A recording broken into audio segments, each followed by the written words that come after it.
I'm here today with Jayden and Adam. How are you both going? We're doing okay. Doing good? Awesome. We're going to talk about what attracts you to the darker side of art.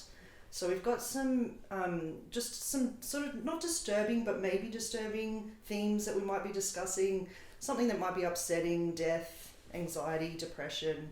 If this is upsetting for you, just please be warned before going on.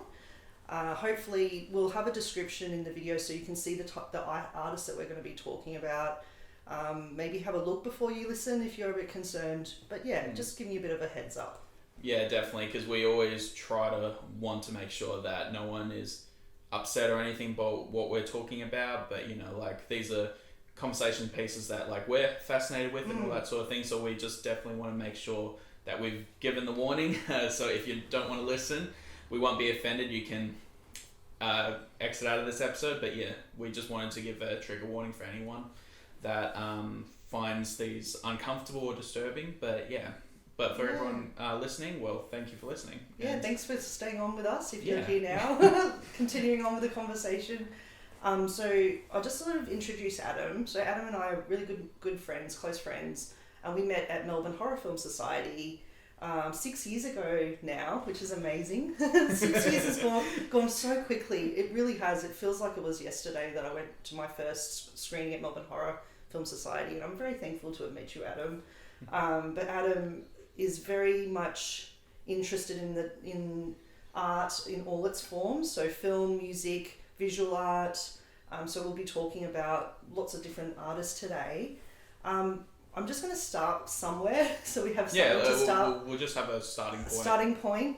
I think for me, I want to start with Clive Barker because I know how much Clive means to you, Adam. Yeah, the world.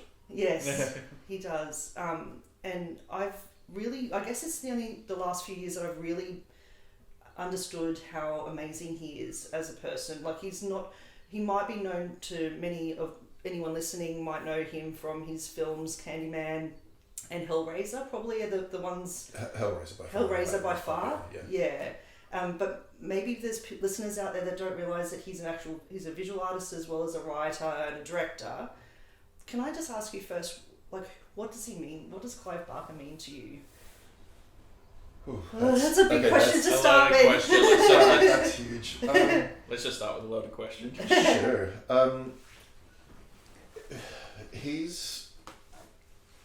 He's a unique voice. His imagination is literally unparalleled.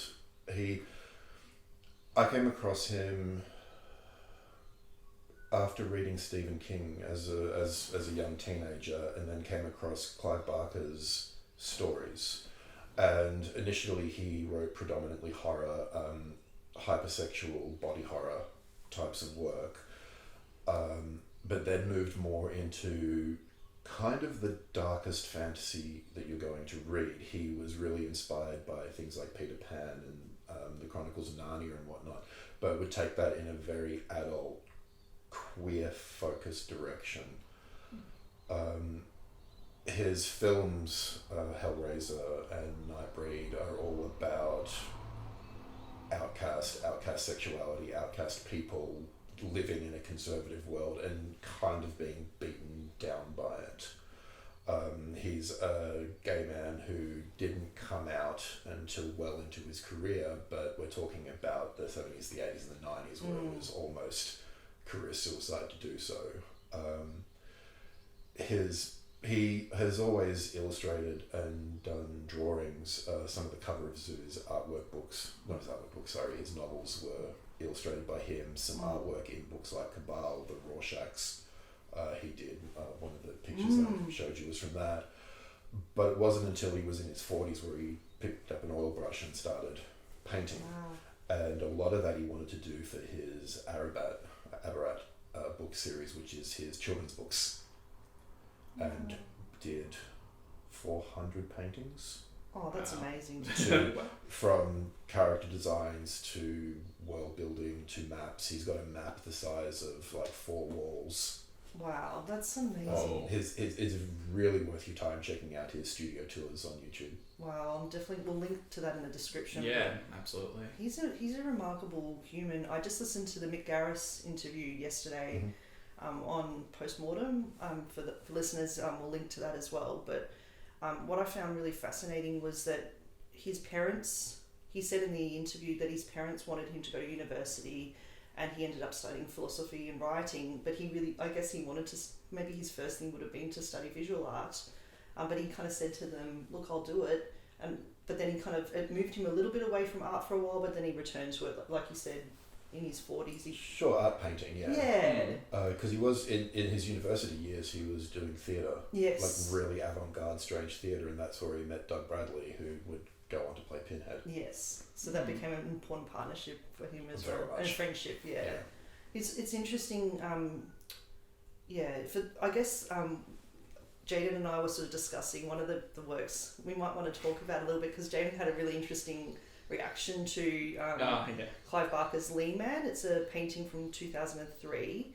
And just let us know what you were thinking about it when you saw that.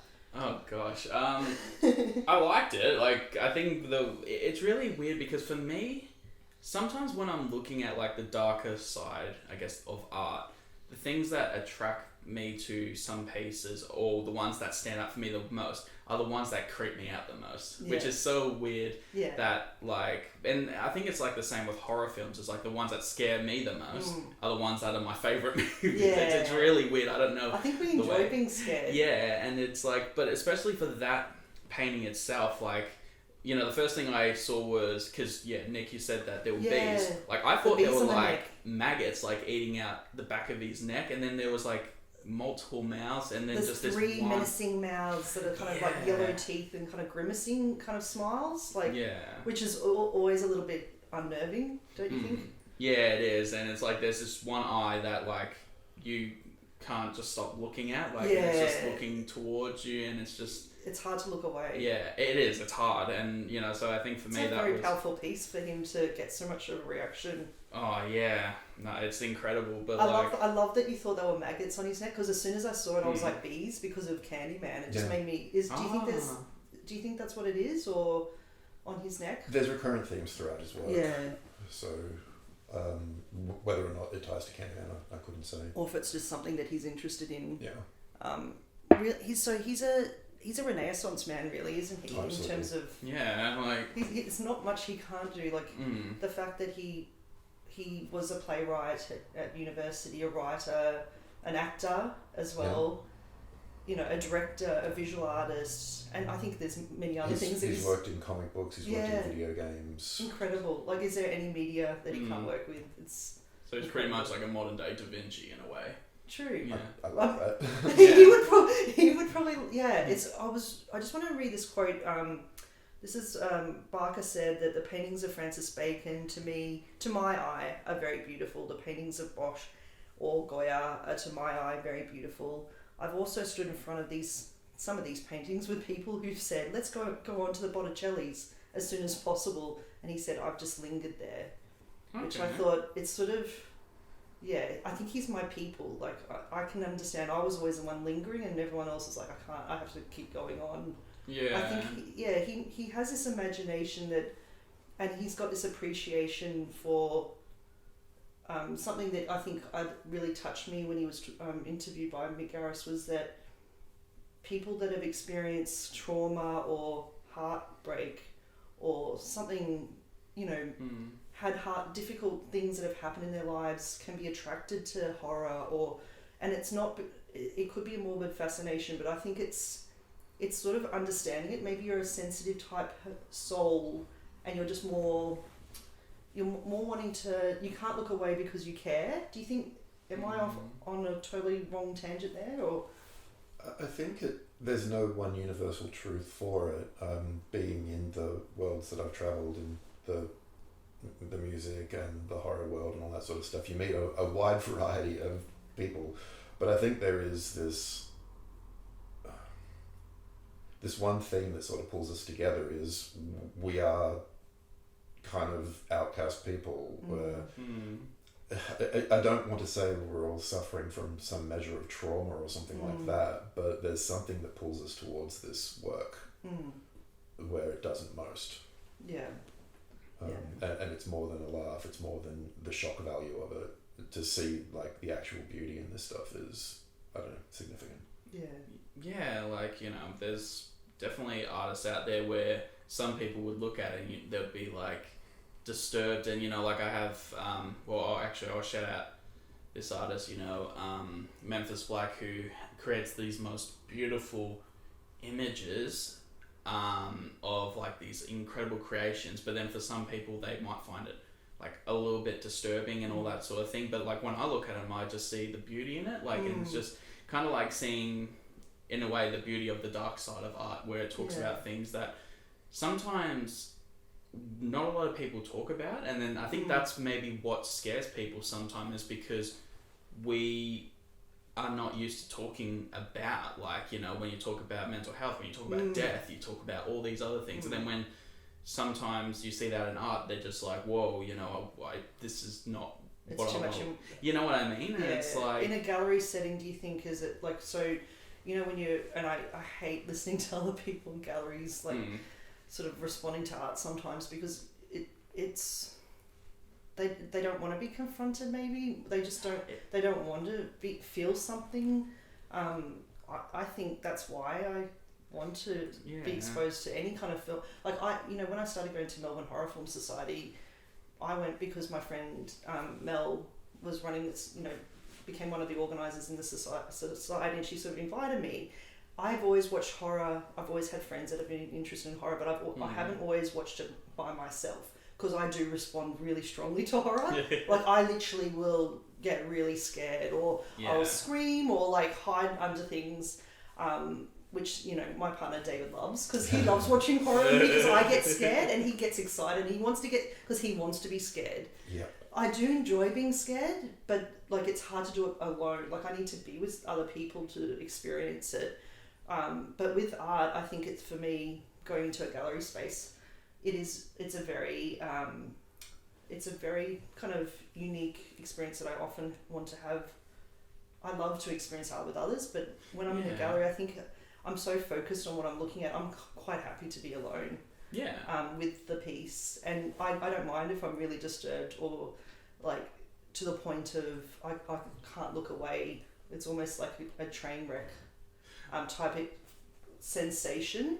But yeah, I think Clive Barker is someone that I want to know more. He is so fascinating. It's sort of somebody that I think I'm very sad to hear what happened to him. You know, we're discussing before recording that he went into a coma, which was really sad. After some surgery, he got toxic shock syndrome, I think, which is just absolutely tragic. And after that time, you know, that he was unable to work for a period of time. For years. Which is a long time for someone like him, who is so prolific in so many ways. Like, his imagination must be going off the tap. Yeah. You know, all the time. And I guess, imagine how that would make him feel, for someone who is such a creative person, to stop creating. It's like your outlet. It's like a drug. If you stop anyone that's creative, we've all had periods, you know, when I don't know if this is something I'd like to talk about, but I'll see if this is something you'd want to talk about. Is there there's been periods where I haven't picked up, like I haven't drawn for a period of time, and I've this might be, hopefully this is not getting too personal, but you're just, you know, when you have a period of time you're going through a bad time, if I stop drawing as well, it makes it worse. I need to draw, but often I don't feel like I want to, but because I don't, my feelings get kind of, it gets worse. It kind of spirals downwards. Is that something that have you experienced or would like to talk about? Do you want to go first, or do you? I guess, to be honest, I went through a dry spell where I didn't pick up a camera for 7-8 months, but I think it was because of a lot of personal issues going on. Like, I was in a bad relationship, I was not being supported by the people around me, and so I thought the best solution for me was to drop the camera and not literally drop the camera, but like put down the camera. But then, to be honest, I just realized how much worse I felt about myself, because because it was something that, like, literally for me, picking up a camera is as natural as, you know, eating breakfast, eating lunch for me, because, you know, it's something that has become such a regular thing. It's like breathing, it's an extension. Exactly, you know, and so, like, for that 7 to 8 months, I'm glad that it happened because it helped me realize that this is something that I am very passionate about, but that was a very hard time because it was just like, I felt like there was just this gaping hole that that was missing, and that every time I tried to find something to fill it, it was like, no. I couldn't fit it. That doesn't fit there, you know, and so... But yeah, no, I definitely have had that dry spell, and it can be really hard to get yourself out of it. But then when you finally come back, you're just like, you feel like you're back at home again. Yeah. But what about yourself, Adam? So I'm coming off years, like many years of not doing anything creative. The initial problem was the work that I was doing was actually causing me anxiety. It became a double-edged sword, that one, unfortunately. And I would, for many years afterwards, try to go back to painting. And within 20 minutes, within half an hour of starting, I'd get those feelings inside of me again. And it was a really hard and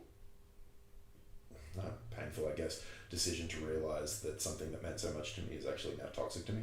So that was a hard lesson. So now I'm changing medium, and we'll see how that goes. I think finding any creative outlet, like whatever it is, like if it's writing, if it's drawing, making things, you know, I think... well, certainly going back to do cinema studies at university was a help, so that was like 10 years of perpetual writing. It definitely, like, I think there's something, a balance that you know, you might find, like, there's times when I'm drawn to photography, and then there's, like, and I'm photographing everything and documenting, and then there's times when I'm drawing, and that kind of takes over. Like, it's sort of, I think it's always, both things are always there, but I definitely have had periods where I haven't, and it's probably been my most unhappy. Because I really can't remember a time when I haven't drawn. Like, when I think about it, it's like going back to a little girl. Like, you know, when you're a child, most children like to draw or make things, and it's only as we grow older that you sort of, not that you're told that you shouldn't be doing that, or sometimes you are told that you shouldn't be doing that. You should be doing something else, and it gets killed. I think that creative side does get killed in a lot of people through schooling or whatever it is, and then into university, and then once you've got the 9-to-5 job, and that is really soul destroying. That's where creativity can be goes lost. To die. It does. And this is so. I think going from Clive Barker, who I think for listeners who don't know who Clive Barker is, please go and check out his work, because he's incredible, and we'll be sharing some of his work. I just wanted to let's talk about some music. Yes. Because, music is another really important part of your creative side. And I think your interest in music is interesting because it spans over your interest in film. And your interest in visual arts as well seems to have like some connections to film as well. So, you know, as in, so it's all interconnected. It's nothing. It's not one or the other. It's everything, I think. I just want to ask you a little bit about one of the tracks that you sort of sent to us to talk about, or just to think about.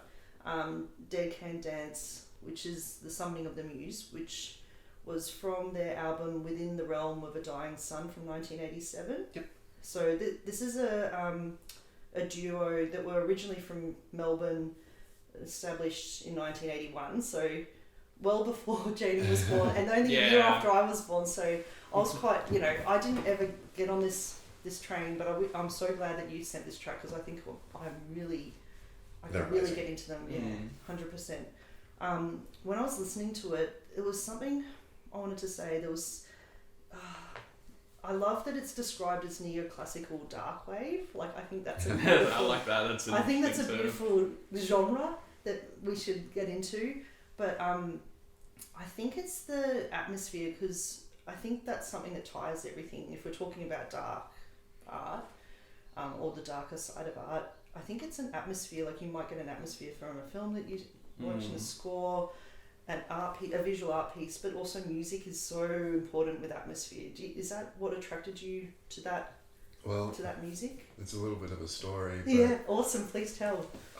So back in the 90s when I was a young little baby goth, what is now the Hi-Fi Bar, I believe, used to be on a Saturday night an old goth club.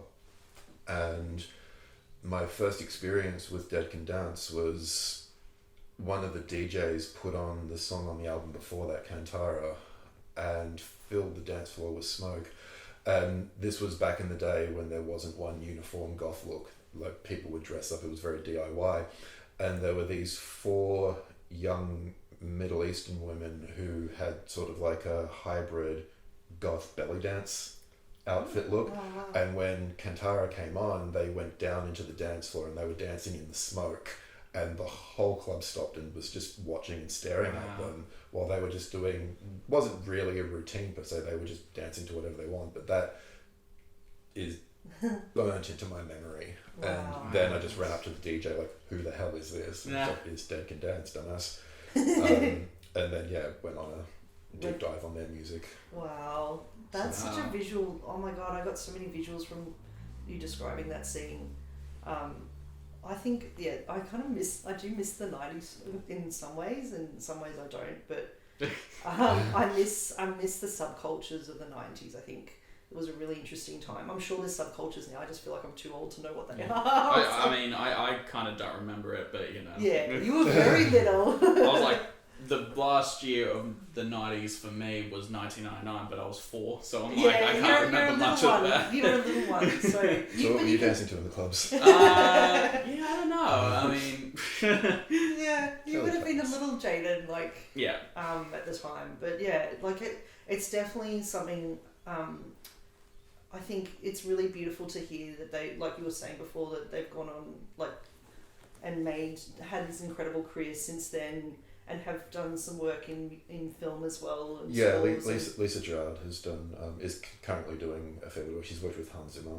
Yeah, which is incredible achievement. So they, even though they were outside of the kind of, they weren't really main kind of culture that you would hear all the.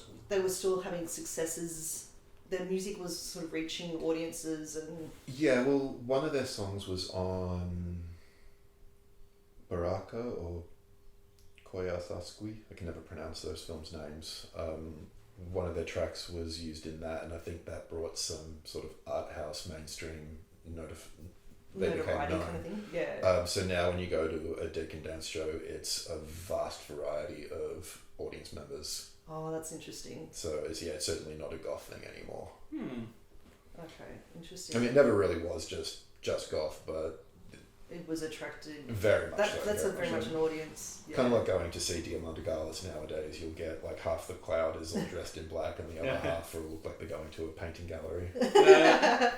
That's really interesting too, because I guess as a duo they had to have, they've been around since 81, so they've been around for 40 years, which is, your music's gonna evolve and your career's gonna change, shape. But I think but just music as a whole thing, I was just gonna say, is just such a beautiful way to portray so much amazing stuff, and like I'll ask you, the both of you, about this. Like, do you think, like, I don't know, like with me, I find the songs that have such a deeper meaning behind it, like a little bit more of like soul, a bit more emotion, a bit more about like kind of like things that mental health and all that sort of thing. Bands who actually have the guts to talk about it or create music based around that. Do you find those people the more fascinating people to listen to? Like, is that something? Do you guys think that? You have an example, don't you? That you wanted to tell us. Yeah, well, like I think for me, like I came across one band. Actually, my partner introduced me to them, called a punk rock band called I Prevail. I don't know if you two know that group. It's a punk rock band from, I think, America, and they did a album called Trauma, which is an incredible album. But I was looking behind the research of that one, and the main singer had to have surgery on his vocal cords, and he went through a really dark, depressive time where he even considered quitting the band because he was just like, he thought he would never be able to sing again, and that was the end of his career. So he went through a really dark time where he just didn't feel like he was going to make it out. And that's a hard thing to go through. I think there's a lot of people that like, even if you think about James Hetfield had to have surgery on his vocal cords for Metallica, but like I think there's a lot of, if you go through we won't go into Metallica. We won't talk about. I mentioned Metallica. No. Up until Justice for All, they're fantastic. Afterwards, they turn into garbage men. Oh yeah, fair enough. I think you're not alone there. Yeah. I think you're not alone there. Well, I personally am a Metallica fan, but that doesn't mean I totally understand where Adam comes from on this, but no, I'm just, what I mean is like there's a lot of probably musicians that have had that experience where they've like they're killing their vocal cords with the types of sounds that they're trying to make, and then there can be that point where you could lose your instrument, which is your voice. It's like if a visual artist became blind, like how would you survive without sight? Well, Bruce Dickinson had a throat cancer scare while recording Book of Souls, which is their album, literally singing about nothing but death. Yeah. Wow. So that was a little rough on him. Black Stars, Bowie. Christ. Yeah, if you want to get dark. Oh, really? Wow. So Bowie's final album. Have you listened to the album? I've literally sat down and listened to it once, and I think it's hard. It's a difficult listen. It's really hard because he knew he was dying when he wrote it. Yeah, and a lot of it is really it's beautiful and dark again. So there's this beauty in darkness. But I think I listened to it soon after he died, and I found it extremely difficult to listen to. And Bowie's it took me 6 months, and then I really broke down listening, just thinking about Bowie being gone. For a lot of people, there was an outpouring of grief when he died, but I think it took me 6 months to really accept or realize it, and really know that he was gone. But then it's taken me longer to be able to listen to that album, and I honestly, it's very rare for me to. It's a sort of album that I can't listen to walking, going to the train or on the train. I have to be probably in a safe space, like in my bedroom maybe is a safe space for me where I can listen to it. But I've literally listened to it maybe once, right through, because I just thought, I don't know. Maybe it's too soon. Maybe I need time. Maybe there needs to be more time, but from when we've lost him to be able to accept that. It's really interesting that you mentioned that, because like the artist who I thought about who literally released an album before they passed away was Linkin Park with Chet Zar with the album One More Light, and it's really interesting because after when he passed away, a lot of people were looking at that album going, oh my gosh, it was like literally a album of a cry for help. Like I'll quickly load up the song tracks, and I'll give you a list of the whole album. I haven't listened to it at all. Oh, it's very full on. Like to be honest, it's a very full on album. But yeah, this is how the track list goes. It goes: Nobody Can Save Me, Good Goodbye, Talking to Myself, Battle Symphony, Invisible, Heavy, Sorry for Now, Halfway Right, One More Light, and Sharp Edges. And you listen to just that track listing and you just think, oh my gosh, this guy is literally... And everyone was so surprised that he was, when he did go. Maybe not, I guess his closest friends and family, perhaps, maybe not. It was... I don't know. I think for me, it was a huge shock for me because a month before that, because I was living in Germany when that happened, I literally saw him live in Germany. And so for me to wake up and hear that news, I was like, oh my gosh, I literally just saw him a month ago. And it was just when you see these albums where, as you said, with Bowie, it's like a letter. It's like a letter to the world saying, it's like sharing, Bowie was thinking about Bowie, he's also a visual artist. Some people don't appreciate his visual art. I personally think it's really beautiful. Interesting, yeah. I think it's interesting, but I can see what I don't know enough about his visual art, but I know that he does a lot of portraiture and he's very colourful and big, but just the way he sees things, it was so beautiful. He was such a beautiful soul. Like, and he, it's so weird thinking about Clive Barker and thinking about Bowie actually as creative people. There's some interesting correlations you might make between them, but I just think they're totally separate and come from different worlds. But their kind of creative ability to be creative in many ways, like Bowie was able to be creative in his persona, like the way he dressed himself, his music, the way he wrote music. He kind of changed throughout his career, and so reinvented himself and everything about him. And then he was an actor as well, so he amazing when you think about these are modern day Renaissance men. We could definitely. really call them both that. I don't know, do you want to talk about Bowie? Because I know Bowie means a lot to you, Adam. I mean, we can if you want. Yeah, just for a moment. Just what do you think? How does Bowie? Is it every album that you really respond to, or is it particular music that you really love to go to, or? It's time and place. Yeah. Really, like Earthling and Outside are probably my two favorite albums of his, and they're the ones that are probably most least known. Yeah. If you look at the work that he did with the photographer for it, Floria Sigismondi. Okay. During the Outside period, if you don't know them, they're definitely worth checking out. Yeah. I mean, that's the thing though. Like, I was literally raised on Black Sabbath and David Bowie. Like from the time I was born, so I've had both of those bands with me throughout my whole life. So yeah, the Bowie one's interesting. It's hard to not obsess over Black Star. Yeah. Particularly given that it literally was, he knew he was dying when he wrote it. He knew that, and that's what makes that album so powerful. And the video clips and the music clips that he made are, my god, they're harrowing for me they to really watch. are. I can barely watch them. But I mean, if you talk about a life in art, it's absolutely amazing. Yeah. It's something I'm talking about these people that have lived and breathed art pretty much their whole lives. Because thinking about Bowie and Clive Barker, they're right from the beginning of, everything that they've done throughout their whole lives has been a creative pursuit. I kind of can't help but get jealous of thinking about and wishing that I could have that. Because, as a little girl, I wanted to be a self-employed artist. Like, I can't believe I told Dad that at 7 years old. And he's like, oh my God, how did you know about that? Self-employed artist. He's like, no, you don't. Do you want to be an art teacher? I didn't want to be an art teacher. I want to be an artist. I think I just have so much respect for these people that have.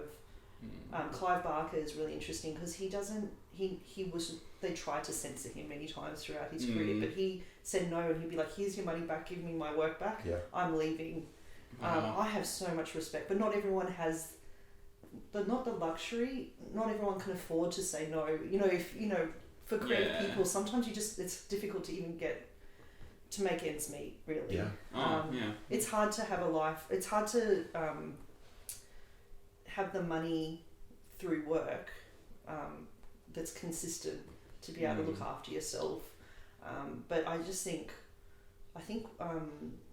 just thinking, okay, maybe I want to shift a little bit, and I just want to talk about another painting that by Chet Zar, Ego Death 3 from 2013, because Chet Zar you can follow on Instagram, and I was watching a short documentary, and he was saying he doesn't have much of a social life because he spends his whole time making art. He's busy, and he was saying that he has to be painting all the time to be able to make ends meet. But he's someone that has had a successful career, but it just shows it's for him. He can't stop. He has to keep making and getting the commissions and working. I was listening to a interview with him and David Stepakis and Menton 3, and all of them were basically saying that we can't afford to buy our own paintings. Wow. Oh, wow. Like, they're putting out so much work, and their work sells for not huge amounts of money, but many thousands of dollars. Yeah. And they were like, we make enough to live, but we couldn't purchase our own paintings if we wanted to. That's incredible, isn't it, when you think about it? Because something interesting about Chet Zar, there's that film connection, because he had a career, before he became a painter, he was a sculptor in the film industry for many years. And then he decided, no, I want to go and pursue my own vision. So this is what in the document that he mentioned in the documentary I was watching, and that he's one of his friends was a member of Tool, and he ended up doing like cover art and music videos and 3D animation for their concerts and t-shirt art and things. Yeah, he still does actually. And he still does, and he says he really likes working with them because he has creative freedom, and they're very kind of imaginative, and they kind of let him go with his imagination. But when I was watching the documentary, he said something that I thought was really interesting. He said, "Dark art brings people's fears out into the light. It helps kill fear," he said. And he was saying that he grew up in a household, like his stepdad was an artist, so he grew up around art, so he didn't think it was a weird thing to be wanting to be an artist. You know, for some people it's like at school and you're like, what do you want to be? You know, like I said, a self-employed artist. Most people say no, that's not possible, you can't do that. Yeah. But because his stepfather was an artist and he was around it, he thought it was possible, and he pursued it. Again, another interesting person, that he was like 18 or 19 when he started in the film industry. Yeah. So he's another person that's been able to be very creative his whole working career, which is really interesting. But we're just going to talk about this painting called Ego Death 3. I was looking because he had a Kickstarter for his exhibition, and I was just looking on the Kickstarter, and he said, "Ego death is a term for a mystical experience where the ego temporarily loses its grip over our consciousness. It is the moment when the veil is lifted and you leave all your internal baggage behind and have that crystal clear vision of the way things really are." I just thought that was an amazing description.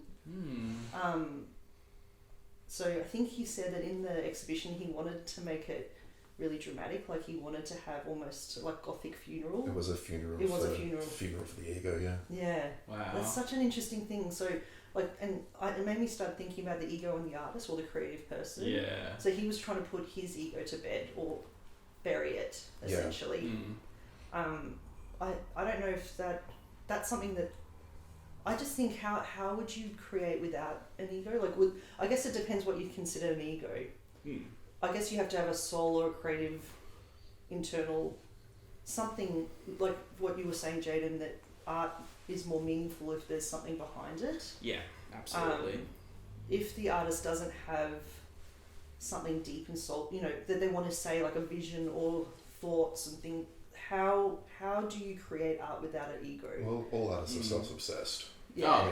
Let's be honest. Very true. That isn't true. Yeah. But I think what he was more talking about is where you're just trying to let the truth of yourself, and that sounds really millennial and wanky, but whatever, onto the canvas, rather than trying to put what you think will sell, or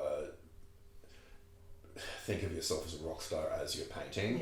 Yeah. Like because he has some measure of fame. Like he is the founder. This is, I don't know, I'm going to sound a bit controversial and dickish here, but he started something called the Dark Art Society, where he wanted to be a proponent of the idea that the importance of dark art, and I think we can all agree on that. Yeah.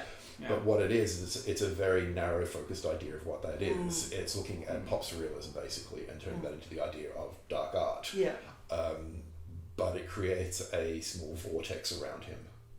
And I think he would have to be in constant battle with the ego, because when you become a status symbol or an icon, it would be complicated. Yeah. Also, he came up to the idea with ego death while tripping really hard by himself in his basement on shrooms. Oh, jeez.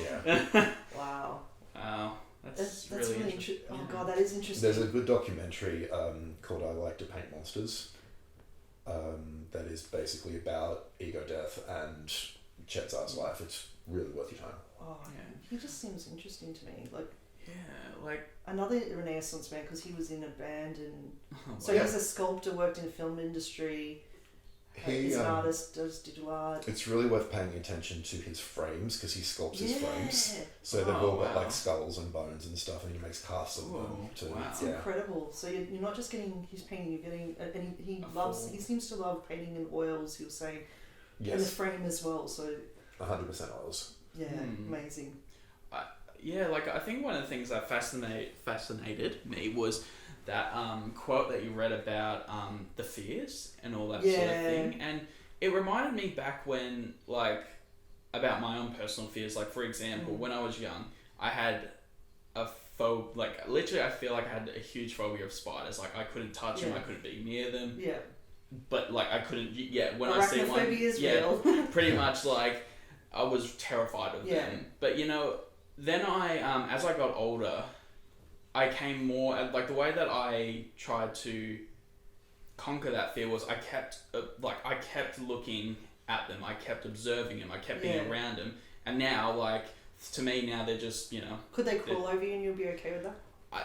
I haven't tested that theory yet, okay, but we should test that on the podcast. Let's test that theory. Jayden scream. Just going like, oh gosh, but you know, I think for me that really fascinated me to hear that quote, because it's like, you know, he's saying that we're in front of our fears, you know, we're seeing them all the time, and you know, and then we're now understanding what makes us scared, what makes us, you know. Yeah, you need to face your fears. So what he was saying was, dark art brings fears out into the light. It helps fear. It helps kill fear.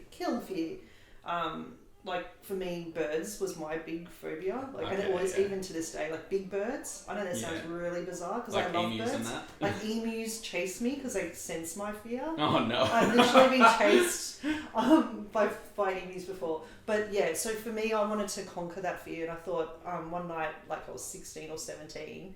I thought, I'll just, like, I'm home alone, I'll watch the birds, like Hitchcock's The Birds. Oh, no. And I literally loved it. I loved it, but I was so fucking scared I couldn't move. Oh, no. I was, like, stiff as a board. I was lying in front of the TV and I couldn't move. I was absolutely frozen. But then it was funny because I thought that would just, like, that would kill my fear. It didn't. It just made it worse. Because years later, I went to this mansion in the UK, and this massive huge rooster, started chasing me, and I was absolutely petrified. So see, they birds sense your fear, and they chase me, and it's funny because you might think that's like, what? Well, it's a thing with me. Big birds chase me, so they know that I'm afraid of them. Oh my gosh, you poor thing. I don't mean to laugh. No, it's funny. But like, we all have our phobias. I think everyone has a phobia, and you know, like, for some people, horror films or looking at dark art might be a phobia for them. It's too much. It's too confronting for them, or whatever. Maybe it's they're getting too much of a reaction, like an emotional response. They don't want to. Maybe it's triggering for them, like something, it reminds them of something really personal, and it hits something inside you, and you don't want to even try to kind of confront that, because I think there's the people, like, now I'm getting really general. I think there's people in the world that want to challenge themselves. They want to be sort of make themselves feel uncomfortable, and then there's the people that are kind of walk around like zombies and don't really want to be challenged by anything and just want to go through life. I don't know if that's a very simplistic way. That's kind of, in my mind, that's almost how I divide people. It's not that I meet someone and think, are you this type of person?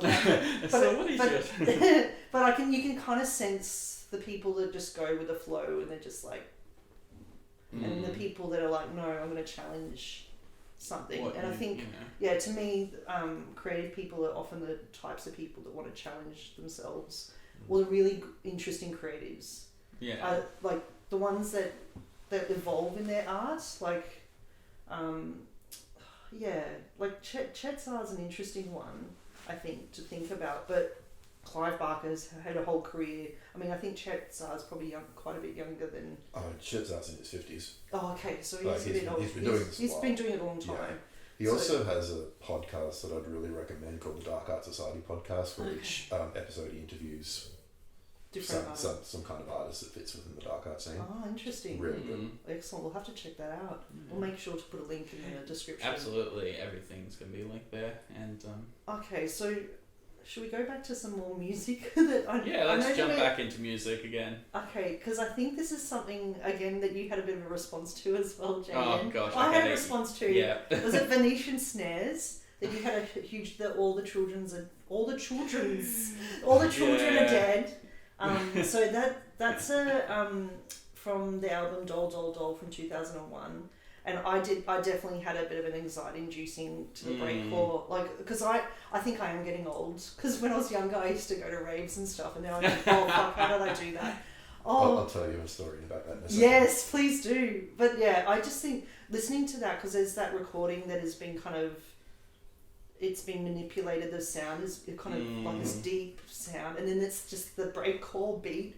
It actually got my heart pumping. Like I was getting like my heart was like pounding. How did you have the same response, Jayden, where you felt like you listened to the whole track, didn't you? Yeah, I listened to the whole 9 minutes. Like I'm one of those people who goes, no, I have to at least give this whole song a try before I, say what if you I think like. about it. Yeah, exactly. But yeah, now that whole 9 minutes. It's powerful though. Yeah, oh yeah, it's definitely moving. It was it left me a bit speechless, and to be honest, I had to listen to some other music to help me get out of that. To help you get out of that Because it was vibe. just like, I don't know, it was just really, it was interesting, and I think it was the voices, and it was that hard beat that just made me, and then actually, to be honest, the artwork itself, like for the album cover, was very interesting as well. That's Trevor Brown's artwork. Oh, And really? if you don't know Trevor Brown's artwork, it's very pop candy, but very disturbing. Yeah, like I was looking at it, I was like, oh gosh, it was like one of those other moments where I couldn't stop looking at the artwork, but then I'm like, Jayden, you're getting anxious looking at it, so don't look at it. It's like, stop looking at it. What do you think about it, Adam? Like, obviously... I love Venetian Snares. Yeah. That track in particular is... it's fun. No, what I was going to say is I used to DJ around Melbourne doing industrial nights and whatnot, and one night I decided foolishly to put that song into one of my sets. Oh gosh. And it became a game of chicken because I could just watch the whole mood of the club slowly just getting worse and worse and worse, but I wanted to see what would happen by the end of the thing, and then it took another half hour to get the energy back into the room. Oh gosh. Oh no. It literally killed the club. Yeah. Wow. It's almost like, how does your body move to that? Because oh no, that bit's fine. Is it because of the move like a little. But the sounds, is it enough to, I don't know, maybe I'm too triggered by the lyrics or whatever, but the recording that was from it's actually a real recording from the radio or something like that, wasn't it? I don't have the details on the top of my head, but it was basically someone talking about a story from his youth about finding a dead body. Recorded off at some Canadian radio station. Yeah, so it was like 74 children murdered. Oh gosh. In the lyrics, it's like, oh yeah, do you believe in monsters? Do you believe in demons? Yeah. That's right, yeah, I remember like a that. mole burrowing beneath the carpet. Gosh. Oh, it is kind of, it's weird too because it is a recording. It makes it a little bit more creepy. Oh yeah. Like the fact that that's a real person's voice rather than just lyrics in a song of someone's imagination. These are real words. Yeah. I think it definitely has a very but also I love that you were like let's see what will happen to the dance floor. And the vibe just died out with killing it. You literally killed the vibe. There's some risks you take DJing, and then there's some you really shouldn't. And that falls dead into the you shouldn't have done this camp. Was that on a white noise night? Yeah. Yeah. And you were trying to get really experimental with the kind of sounds that you were making and putting together. Yeah. Yeah. I mean, that was the point of the whole point of the club. It was an aggressive industrial noise club. Yeah. But there's also, you need to understand, people are coming to dance. Yeah. You don't want to like break their hearts. Oh gosh. Yeah. Let's not break any hearts. Oh yeah. No, it's always interesting. Oh man. Oh god, yeah. Okay, so I just wanted to talk about, because I know we're not going to dissect all these works, but Woman Was a Bird. I think Joel Peter Witkin from a beautiful piece from 1990. I think I came across a book with a lot of his work in high school, and it wasn't something that was taught to me. Like, it wasn't definitely not something that my art teacher was talking about in a class in school, but it was something that I was fascinated by, and I hadn't looked at his work until you mentioned Joel Peter Witkin before did this recording today, I think I'm so glad that you've reacquainted me with his work, because I remember I loved it at the time, and then I kind of lost track of it, and you know, over time you just lose track of. There's so many beautiful artists to follow. Something really interesting. I just got a quote from Joel. He said, "I wanted my photographs to be as powerful as the last thing a person sees or remembers before death." And I think that is very kind of, I think that sits with me. Like, it's, his work is really exploring death. And I think people are afraid of that. But we all experience death. We all die.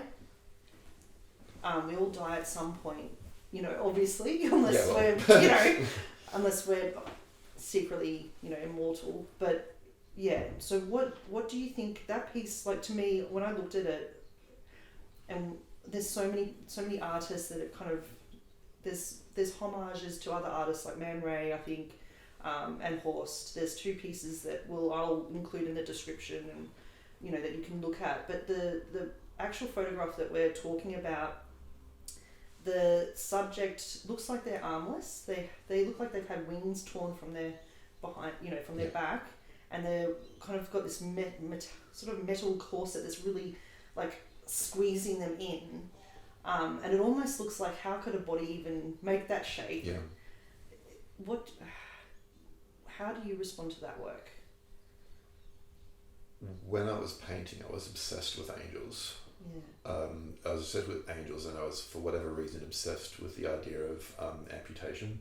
So that photograph just spoke to me in spades. Like, of all the work that he's done, and his work is very provocative and very powerful, that is the image that stuck with me.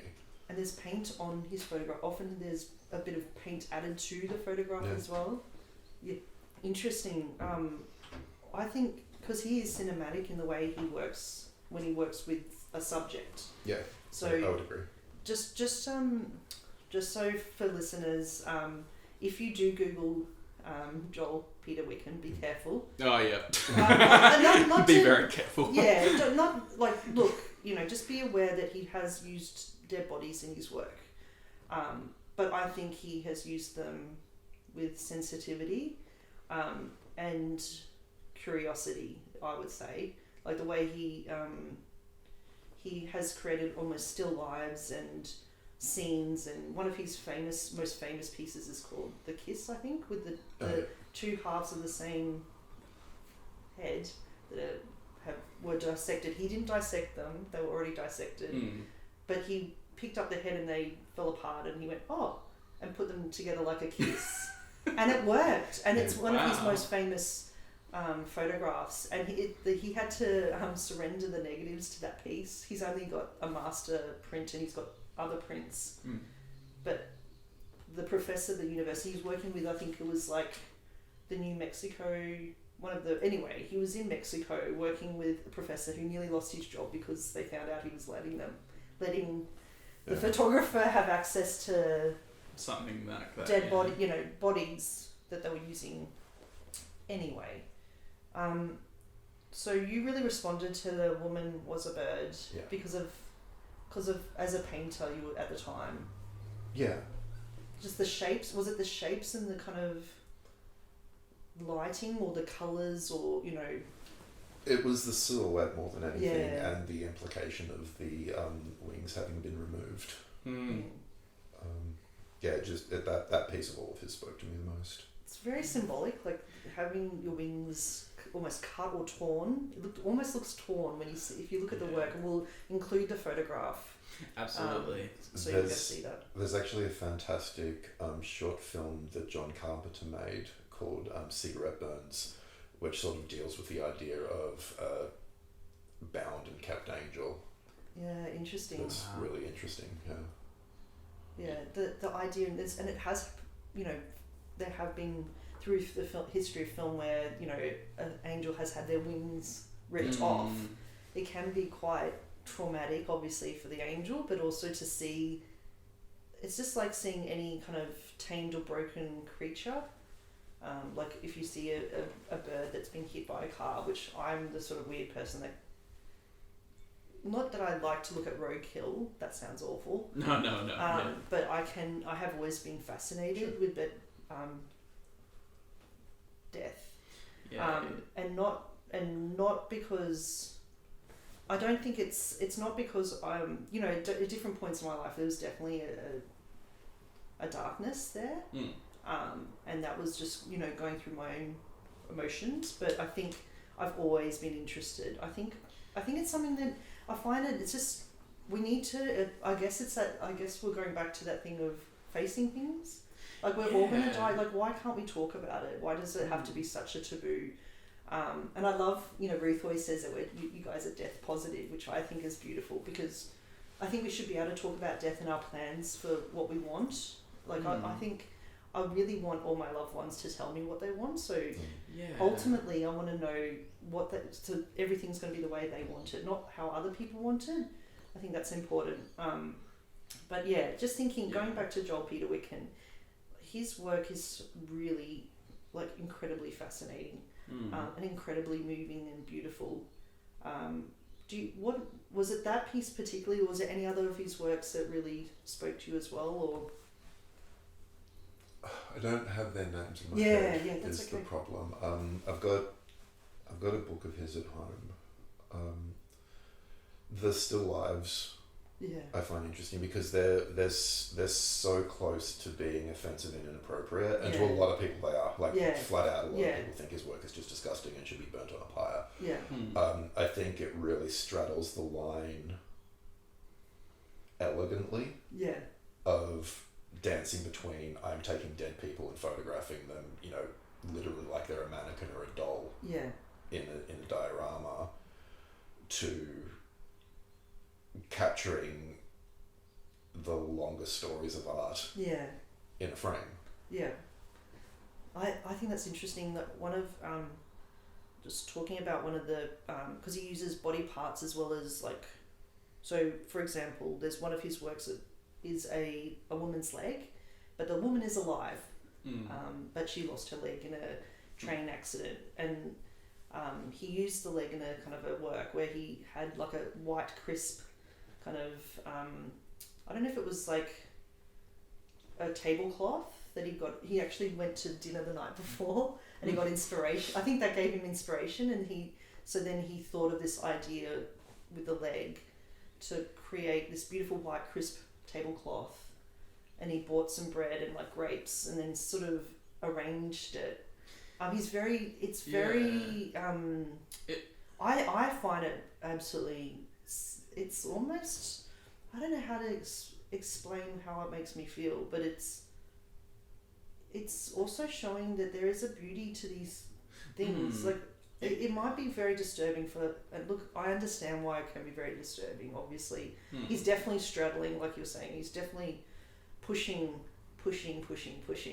but the people that do understand it might appreciate that we shouldn't be afraid of these things. Like, no, yeah. You know, this woman's leg is dead. That's probably this, you know, while it was attached to her, it's not so terrifying, but as soon as you see it detached. Did you watch Brian Fuller's Hannibal? Yeah. Oh, I haven't seen that. The last episode with Gillian Anderson?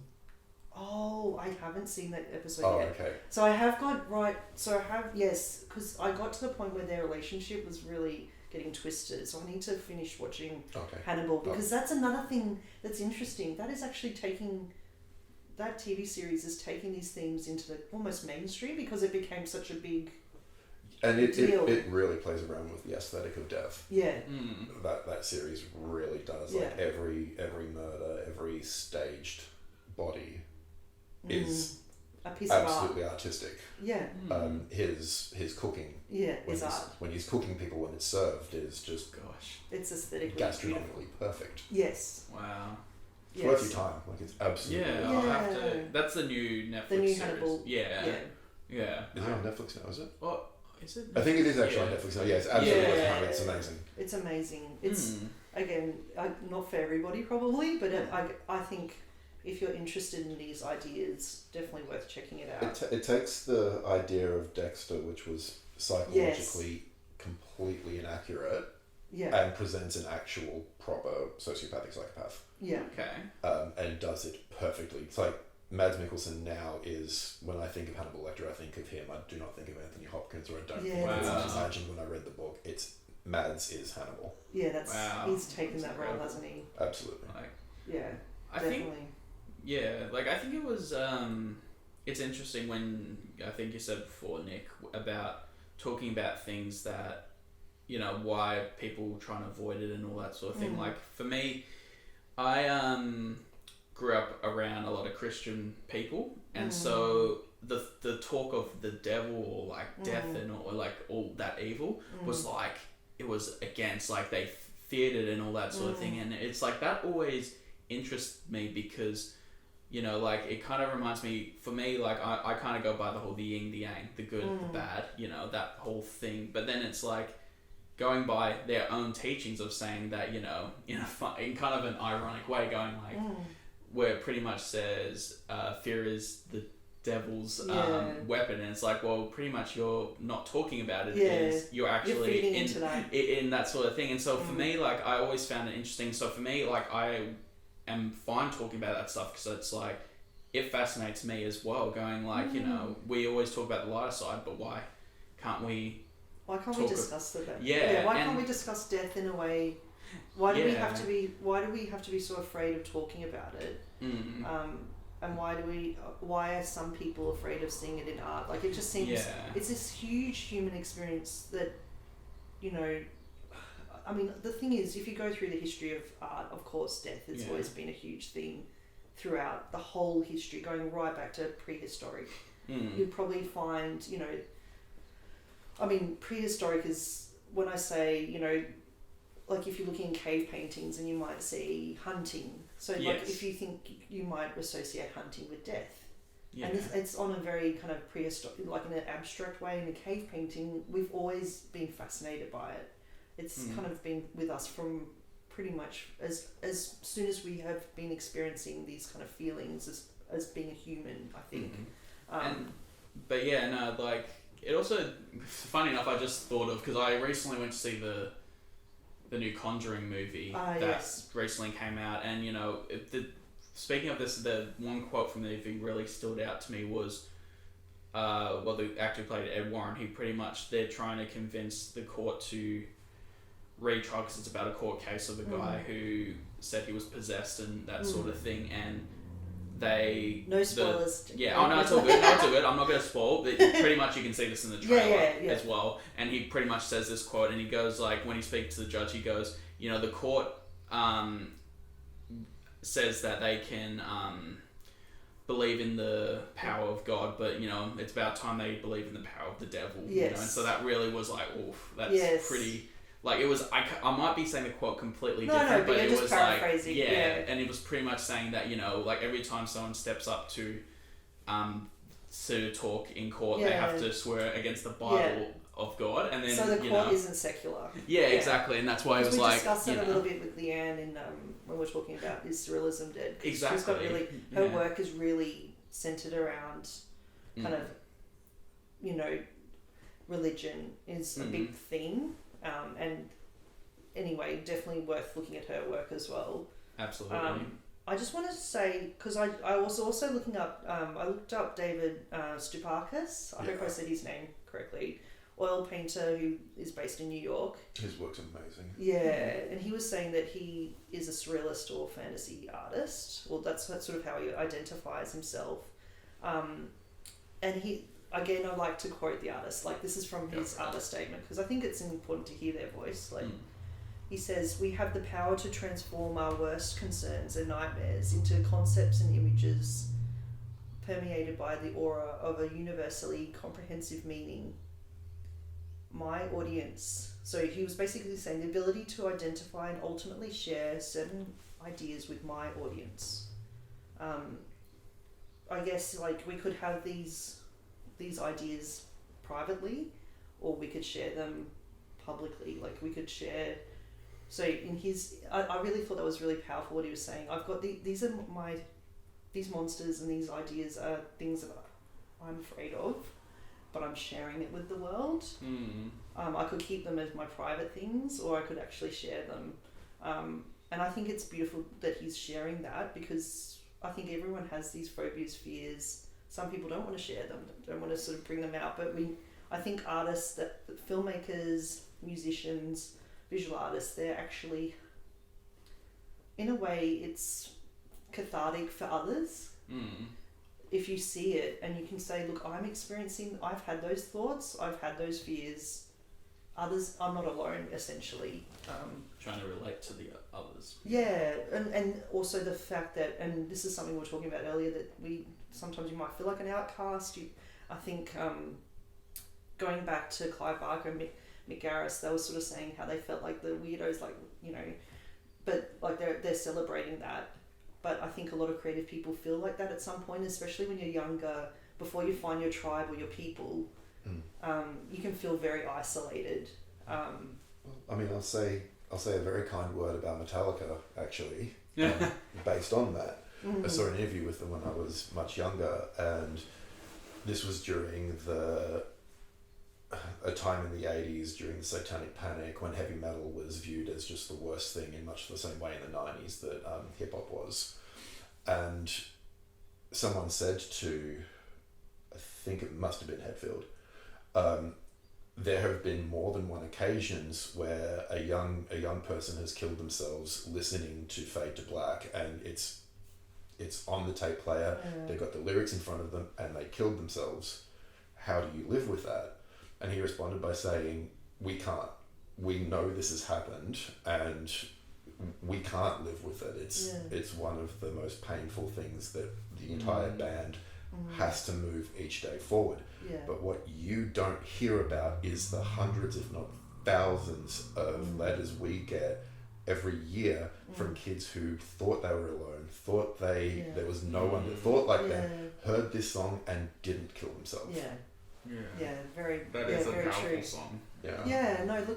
That's like, I think you know, personally for me, Metallica has been like with me since I was like 9 years old. And I can't really remember a time before being touched by them. I know, like this. I know they're more modern music, and definitely, I know your relationship with Metallica, Adam, is very, you know, divided, and we don't often talk about Metallica. But I think they definitely helped me through my teens, and even into my 20s, and even now when I need to listen to them, and there's something, you know, I find. Like, I know that I belong to something. I've always felt weird and different. And when I was little, I used to say to Mum, I'm really weird and I'm not like the other kids. And Mum was like, when you get older, you'll know it's cool not to be like the other kids. But when you're little, you just want to be like everyone else, because you don't want to be the freak that's bullied at school, which happened to me all the time. Because I was different and was saying weird things, and I used to say things to kids and they would be like, what the hell? I can say it to my friends now and they just love, you know, I feel like enveloped in love, like people understand where I'm coming from. But I think what I think today, which we've been talking about, which I think there's like a theme, but a lot of these artists, some of them have been really ostracized for what they've been doing or they're making. You know, in particular, Joel Peter Whitkin, I think, has definitely... He really, you know, has his following with some people follow his work and appreciate it, but a lot of people just think he's disgusting and horrible, and that work should never be exhibited and never shown or published or even talked about now, you know. But I think, screw those people. Brilliant. I'm just going to say screw those people. Sorry if you're one of those people listening, because no, I think that what they're doing is really important. We need to talk about what they're doing. It's, you know, I can't imagine a world without these artists, and I don't want to imagine a world without them. That's it. And I was going to say, like, I had one other musician I'd love to bring up as well, like, talking about, like, the theme and concepts of, like, dark bass themes that have definitely helped people out through the time. Like, I came across a band, I think 3 years ago, called As It Is, and they released an album in 2000 and I think it was 18, called The Great Depression, which for me is a phenomenal album, where what they actually did was, in the 12-track album, they split each 3 songs, and each section was a stage of grief. That each section it was talking about how the songs were based around how they deal with grief and all that sort of thing. Like I can read you that track listing as well. Like the songs, and it's actually kind of funny. In not like haha funny, but like all the songs start with the. Each song is that, so it's like. So it goes the Great Depression, the Wounded World, the Fire, the Dark, the Stigma, Boys Don't Cry, which I thought was an incredible song because it's about not The Cure. Yeah. It's not a Cure. No, it's cover. not. It's not the Cure cover. The Handwritten Letter, the Question, the Answer, the Reaper, the Two Tongues, Screaming Salvation, the Truth I'll Never Tell, the Haunting, the Hurt, the Hope, and which I found really interesting. This last track is called The End, but they put a question mark at the end. The end of question the song. Mark. Yeah, okay. And so. And the whole album is just that like pretty the much end of grief? Is that what they're saying? Yeah, because the last stage was obviously acceptance of like dealing with because there really is there are the real I don't even remember what they are. There are phases of grief. I can't even remember what in psychology or whatever. Yeah, it's like what is it? Denial. It's what's it? Bargaining was one. Denial, bargaining, anger, sadness, I think, is one, but I can't remember it. It's definitely acceptance is number 5. Yeah, so that's when you've gone through that whole process. But when I first listened to this album, I was like, geez, what the hell did this person go through to write something this? Because it's just like every song is just an account of something just dark, very sad, and it's just incredible. But it was just, I think for me, when I had some hard days, that album did help me as well, get through some hard times, and I think reading about it as well, it's helped out other people, and it's like same with that Metallica song Fade to Black, and it's just and thinking Black Star might help people. If there's anyone out there that's probably grieving the loss of a loved one, it could help, but who knows, it might not. It depends. I guess it depends what stage you are, how long it has been since you've lost someone, or it might be at the acceptance stage more that you could possibly listen to it, or it might be before that. I think it's really personal. I don't think we're all so different, and we all go through things differently. When my grandfather passed, I was still very much a young baby goth, and I remember going to the funeral and just watching it. He was a very loved man in his community and in the family, and just the outpouring of grief. And I felt sick that I'd joined a subculture and built my life around the aesthetics of death and darkness and all of that, and I actually just felt like I was a terrible person. After driving in the cavalcade to the graveyard, though, once we turned up to the cemetery, I'm like, oh, it's so pretty here. Yeah. My heart reaction was, oh, isn't this really pretty much? Oh, okay, yeah, it's fine, whatever.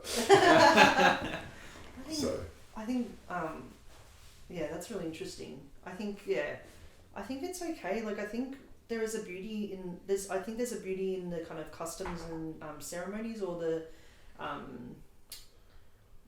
I think it's something. For me, I've lost loved ones and I haven't been able to go to their funeral. It's happened to a couple that have died overseas and loved ones, and it's really hard to accept because you almost have to go through that ceremony, you might want to call it, or that human custom of being able to go and see the burial, see the cremation, go to the cremation, be around your loved ones, and be able to grieve together. Not for me. My auntie passed away in the UK, and unfortunately I wasn't able to get there, and it's so strange because in my mind she's still in her house, living there, and I can still have those conversations with her that we used to have, late night conversations, my sister and I, when everyone else, because we've got a big family, lots of cousins, they'd all go back to their house and we'd have these really lovely conversations. And she was someone that appreciated the darker side. She was a psych nurse and had some really dark experiences, but we could talk about that. She was okay to talk about that. So for me, going back now, I still, it's not real. And it's been years. For me, I just wish she was there, and I didn't get, because the funeral is a very important thing, and I think music and film and all of these things help us in so many ways, like how to express these feelings for the artists, for the people the creatives that are making these things. I think it's helping them like work with their demons, maybe approach their fears. For us enjoying their art, I think it's helping us access these feelings. Like horror films give you permission to be afraid and access emotions, and then afterwards it's over, and maybe it makes you feel better afterwards. It can, or may linger, like, you know, afterwards, and you sort of, it's like listening to a piece of music and it sticks in your head and you can't let it go, like it's just kind of playing in your head.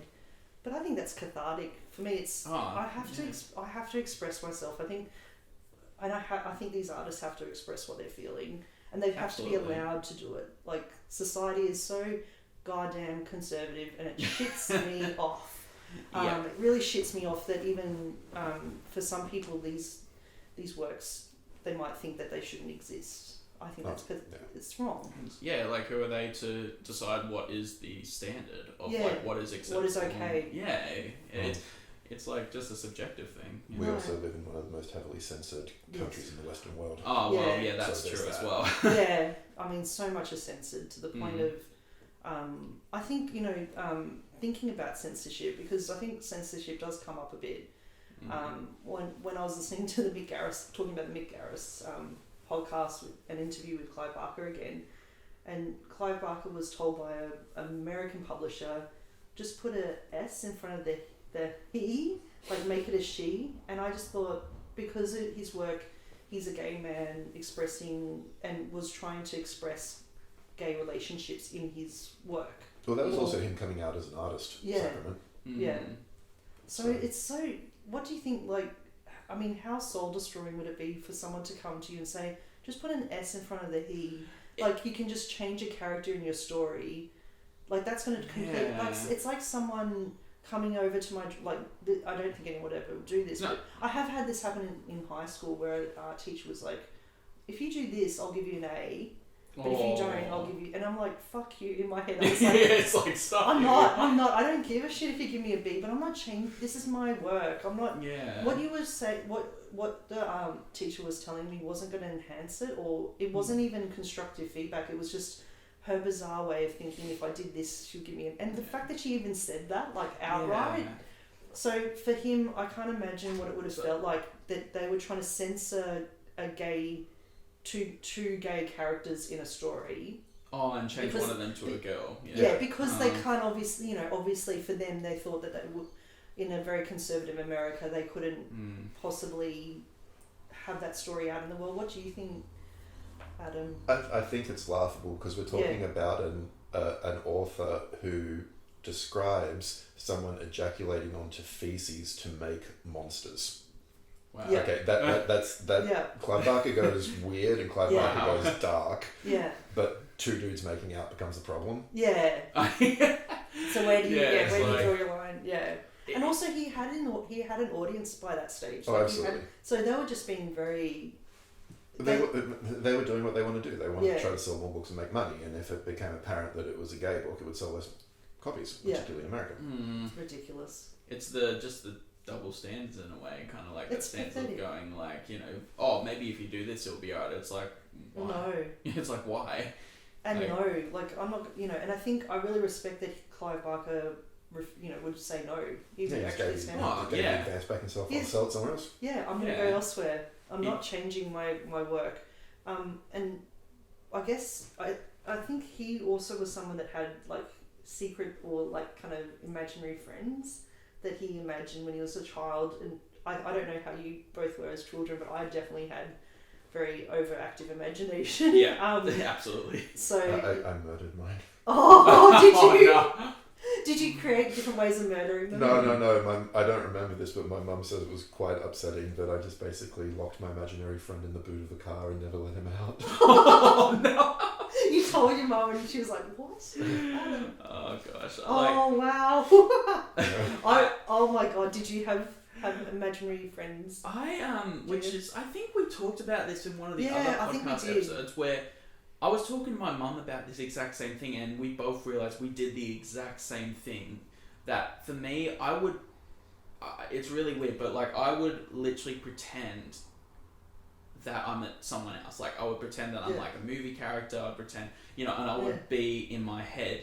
While I'm like, it's really funny, like in my outside self, you see me just like, I'll be in school just doing like my work and all that. But then in my head, I was like in a completely different world place. where I was this completely different person. I was doing something completely different and all that. And then I was talking to my mum about this and she was like, am I crazy to be thinking like that? And she's like, actually, I was the exact You're doing the same thing. Yeah, and so I didn't I guess you could say I didn't have an imaginary friend per se, but I did imagine like I was someone else. You were thinking yourself. In my grade 1 report card, it said Nicole daydreams too much. Oh no! So I would look out the window and just be imagining all worlds and things happening. Yeah. Like I kind of stared out the window because I don't know, it was just all this like inspiration, like to look out the window and think of things. Mm-hmm.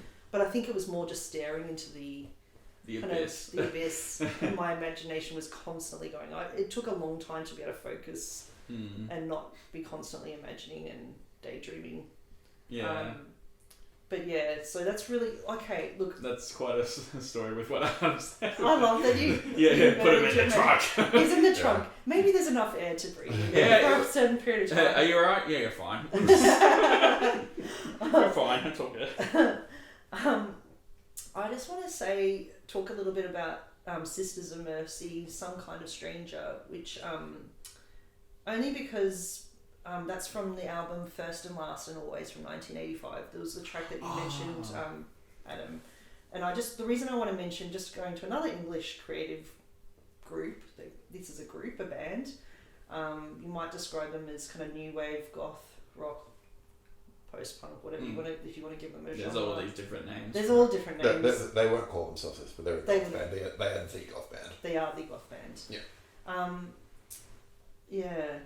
I don't know. What do you think one of the lyrics, because the world is cruel and promises are broken, don't try to tell me anything, don't try to tell me you'll be true to me. You know the real truth is never spoken. Jeez. I just thought that was really powerful. The world is cruel and promises are broken. I just feel like I think the world is cruel to people like me. Maybe, I don't know if you feel this yourselves. I'll just say, I'm speaking for myself. I think the world has been cruel, but it's got better as I got older. Probably because I started finding my people. So this band, Sisters of Mercy, they probably spoke to a whole generation of goths and people that felt like they were outsiders. Yeah. What does that band mean to you, Adam?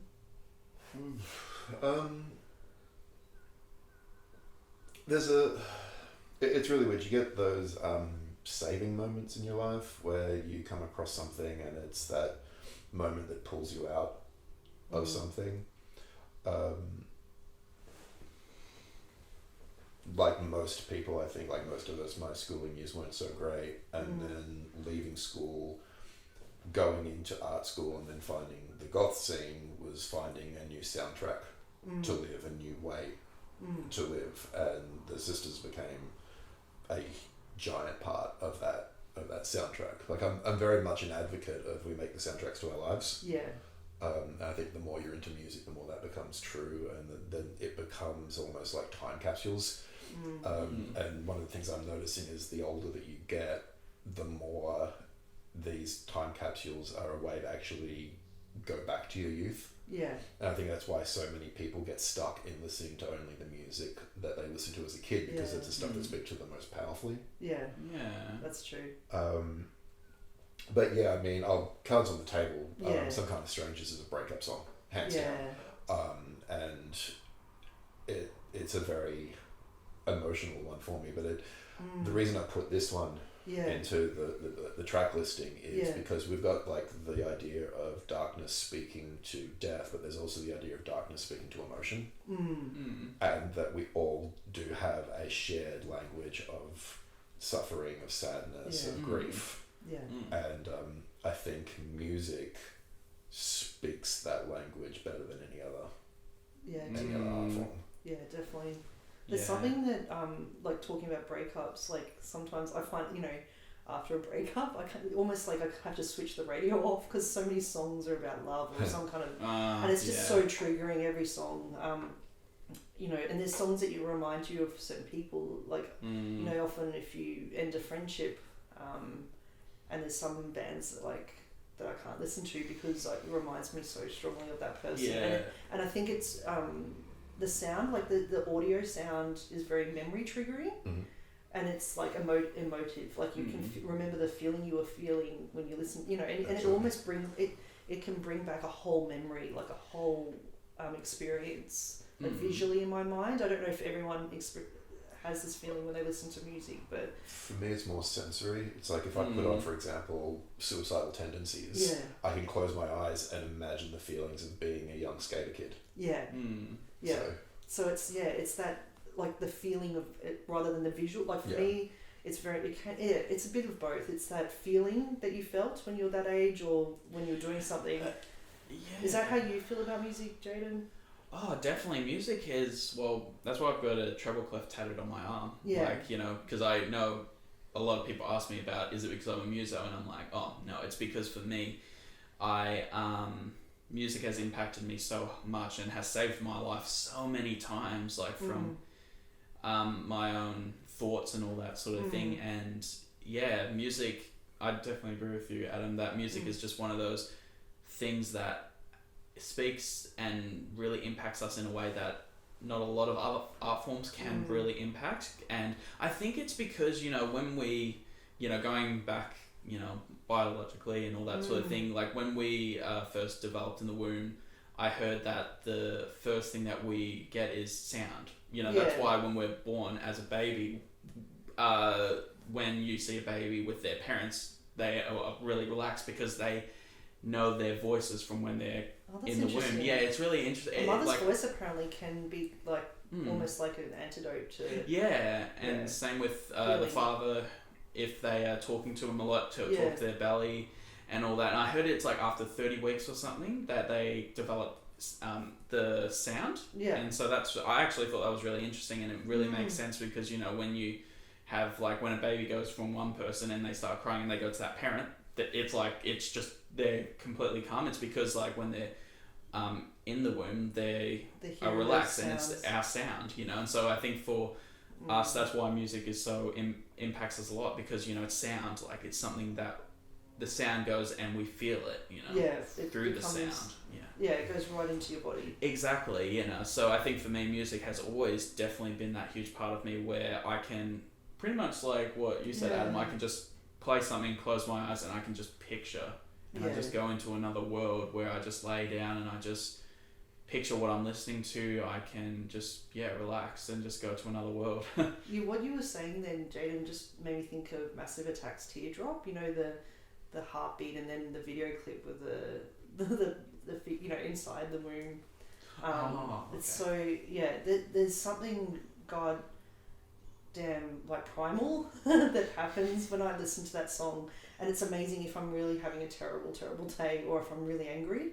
I listen to it and it's amazing. The heartbeat sound just calms me, like immediately. It's amazing. It's almost calms. I think it slows my own heart, because sometimes when you're feeling anxious or stressed or angry, your heartbeat feels like it's going faster, but you can slow it down. Like even I've experienced anxiety my whole life, and I've got lots of friends that have, and I find that I've got family members that call me when they're having a panic attack, and I try and do my calming voice, and it's because it's someone you love and care about.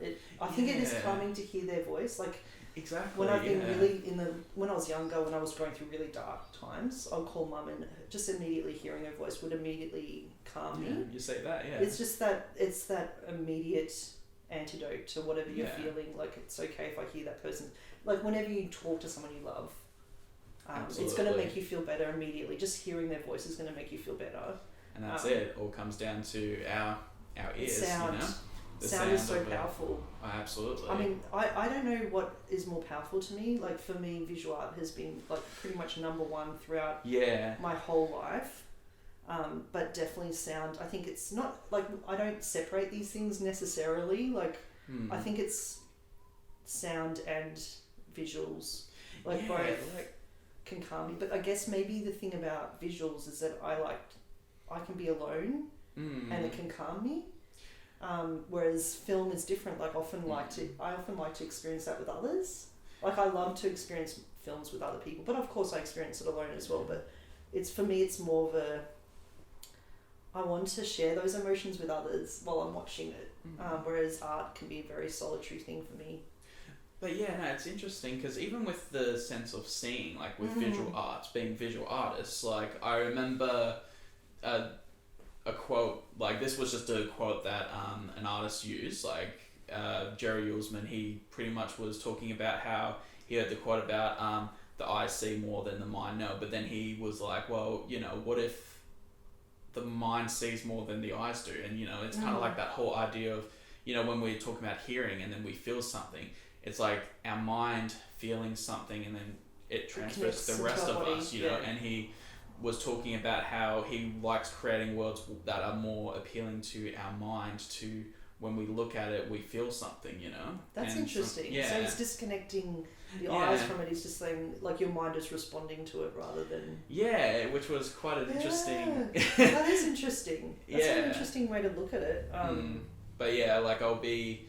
Actually, in one of our later podcasts, I'll be probably bringing him up in another one. But yeah, I'm not going to say any more about that. But I just thought I would bring that up because I thought that was just a fascinating quote to talk about how, you know, sometimes art can trigger that feeling of just, you know, and just talking about like when people say that, you know, there are certain feelings that we shouldn't feel in art, like, you know, when they're saying that we shouldn't be looking at this artwork because it makes us feel like this, and it's like, but isn't that a good thing sometimes? Because art's about how we feel. We did an episode about that. How art makes us feel, and it's like I don't like anyone telling me that I can't look at something that's I don't like censorship generally. No. But we have talked recently about, is there a line that art crosses? And definitely there is. That's another there definitely is a line. But I just want to go back to so Skinny Puppy Killing Game.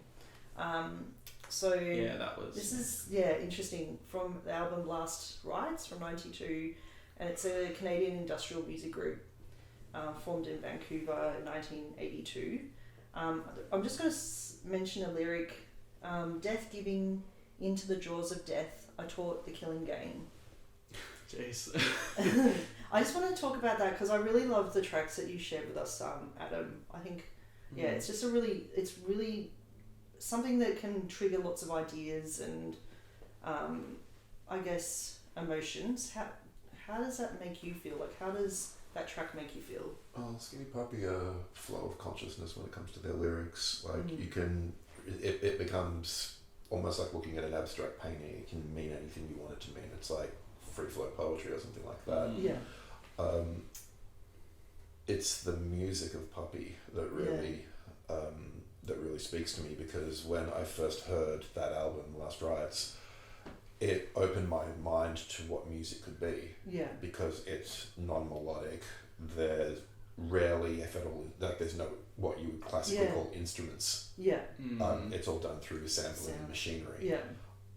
And to go from being raised on Black Sabbath, Iron Maiden, David Bowie, Led Zeppelin, that sort of thing, to hear this discordant collection of noises put together as songs was absolutely mind-blowing. Do you think it's chaotic, or is it... Absolutely. Yeah, and that's exciting? Yeah, well that one and the previous album, Too Dark Park, are by far and away their most challenging albums. And they were both my stepping on point for the band. And that shaped everything from that. Like it changed the way my paintings were done, it changed the way my writing was written, it changed the way my music was consumed from listening to that, because it was so just vastly different to anything I'd ever heard before. So it kind of broadened your mind in a way. Oh, incredibly. Wow. I think, Adam, I know you're sort of moving away from painting, but can we talk about it just for a little bit? Yeah. Because, like, I find I really love your paintings, the ones that you've shown me. I just love this idea of, I don't know, there's something freeing about a canvas and like a brush and paint and like all the possibilities, but it's also frightening, like having a blank canvas. But is it, when you're working, when you were painting, was there an image or a vision in your mind, or was it just coming to you while you're painting? How does it come to you? So the figurative abstract stuff was always more subconscious. It was trying to find the image in a mess. Yeah. So I would just spend hours just moving paint around on the canvas, turning it on its side, and then just looking and just waited for the canvas to tell me what it was going to be. Yeah. The Rorschach ones that I would do were fun because you try to control an image. You try to paint, generally with me, either angels or amputees. But then because you're doing it in a Rorschach, it would naturally end up changing, and they become different things because you can't control when you push the paper. Yeah, what's going to happen. Yeah. And then the line art inks were, generally I'd start with the torso and just let it become whatever it was going to become. One of the reasons that I had to stop painting in my 20s is because I don't have the skill to be able to get what's in my head onto a canvas. I think trying to, if I want to paint, I don't know, a guy on a BMX bike doing a backflip or whatever, I can't do it. Yeah. No matter how hard I try, I can't do anything that is a realistic representation of something. So at the point of realising that, I gave up trying to do anything consciously. And just let the work become whatever it wanted to become. Yeah. And most of it ended up in the bin as a result, because those are not always the most satisfactory directions when either the painting or you give up. Yeah. But the ones that work. That's really interesting. So you kind of let the painting paint itself in a way. Yeah. It's coming out of your mind and just... I like that. Yeah. I mean, make no mistake, you are controlling it. Oh, You're moving towards your aesthetic, so you're trying to make it as aesthetically pleasing to you or anti-aesthetically, depending on what you're doing. But like never with an intention. Like my visual diary was only to get down ideas. It was never to try to go, okay, now I've drawn this bird, I'm going to paint the bird. Do you think so? One of the paintings, Clive Barker's Cabal 3, 1989. Do you think, did that work really influence you? Oh, hell yeah. Hell yeah. Like, because I can see your work in that. Yeah. Without a shadow of a doubt. I was trying to do... You were... Literally trying to mimic the work that Clive Barker was doing. Yeah. But again, it was the chaotic nature of it that led me to just let the work become its own thing. And Cabal was the novel that became Nightbreed. The film Nightbreed. Yep. Like, I find that work really beautiful. I really love those works that you did. Like, well, I don't know if you want to, but we can, if you are okay with it, we could share some of those pieces for the video so listeners can have a look. But yeah, I don't think I've deleted that Instagram. You can just link that. I can link to that. That would be good. No, I find them really interesting. I think talking about surrealists, like, and these are kind of, some of these artists are modern day surrealists. Like, for example, I think Chet Zar might even, I don't know, he has links to surrealism, I would say, or modern day surrealism, and David Stepakis. Because when we were talking to Leanne about surrealism, and is surrealism dead? Definitely isn't. Definitely isn't. No, absolutely not. But what they were trying to do was access, they were trying to kind of like something almost primal. Like they were trying not to overthink things and kind of make these kind of emotive connections. Like what I want to ask you, Adam, do you think you'll ever go back to painting, or is it gone now? Or will you attempt again? You're not sure. That's all right. Podcast, you can't gesture. I don't know. In my darkest moments, when I try to think about my future, I see myself in a studio. Yeah. Who knows? Yeah. Who knows? There's a certain calmness in image making. Yeah. It just... And it doesn't, the thing is, we've talked about this on this series as well, it doesn't have to be for anyone else. No. Like, you could literally be creating it for yourself and you don't have to share it with anyone if you don't want to. Like, I think that makes it better. Like, I think when you're creating for yourself. And I think for me, even as a photographer, when I had times where I was creating works, sometimes for others, that was when my worst was coming out. Yeah. And then when I actually just was like, you know what? No, I want to start creating for myself. And then to be honest, when I had that mindset, and I still to this day have that mindset, I've created some of my favorite and best works that because I've just been creating just for myself, you know. I think it needs to be an extension of yourself. If you're trying to do it for anyone else, or if you're trying to, like, if any of these artists that we've discussed today try to do it for anyone else, or try to kind of, change their work for someone else, like they would probably feel like it wasn't their best work, or you would feel almost like not that you'd sold out, but almost that you could have sold out. Well, that's it. Like, art needs to be... It's like how many artists have been told, why do you do that? Like, you know, maybe David Bowie, at different points in his career, could be really successful, but then he changed it. Like, he's constantly evolving. And someone might say to him, why did you do that? Or, like, why did you change? You had such success with this. But he's a creative person. No one should stop these creatives from expressing themselves and evolving and changing their work throughout, you know. No one else should really stop you from doing or expressing what you want to express, I think. Yeah. But it can be a conversation, like, I'm sure, because I think that's something that was really interesting when I was listening to, like, watching the Chet Zar doco. He was saying social media, like, sometimes it helps him to get feedback, so he might put works up when he's, like, a progressive shot or a video or something, and then he gets immediate feedback from people that are following him, and sometimes that helps him. Like, it might go, oh, like, it might be positive feedback going, oh, I'm on the right track, or maybe... Because he's a professional as well, he needs to make sure that his work sells, so he doesn't do big paintings anymore, because no one can afford them and they take too long, so he only works about this big, because he can do enough of them, where if he does a 12 by 12, no one's going to buy it, no one can afford it, and it's taken 6 months of his life. It's a long process, and it's, it would be a costly, long process. Oh, it would be. Absolutely. Yeah, I think I was speaking to a friend recently, and they were saying, like, when they exhibit, they think of exhibiting different sizes. So there's, like, different markets for different collectors, which is fair enough. You need to think about these things. Like, again, like, you have to think about who's going to buy your work. Yeah. But yeah, like, in some ways, but I think you should still express yourself. You might consider the size, but, like, what the content or what the visuals or the vision should be yours, I think. But then it's, like, in an interesting way, if you think about, like, those artists who have created these, like, in a way, in-your-face works, if they would have, like, hypothetically sold out a long time ago, would they be famous right now for what they... You know what I mean? It makes you think, would they actually be famous for... if they sold out and just started doing what they thought everyone wanted at the end of the day. And, you know, some cases maybe, like, we'll never know, obviously. But they would almost be selling their soul by doing that, I think. Yeah. And you'll probably feel, you know, you might... And something interesting, like, some of the artists when I was watching documentaries, you can burn out as an artist. Like, I think everyone does, definitely. You can lose, like, you could lose your muse, or you can, like, people go through phases...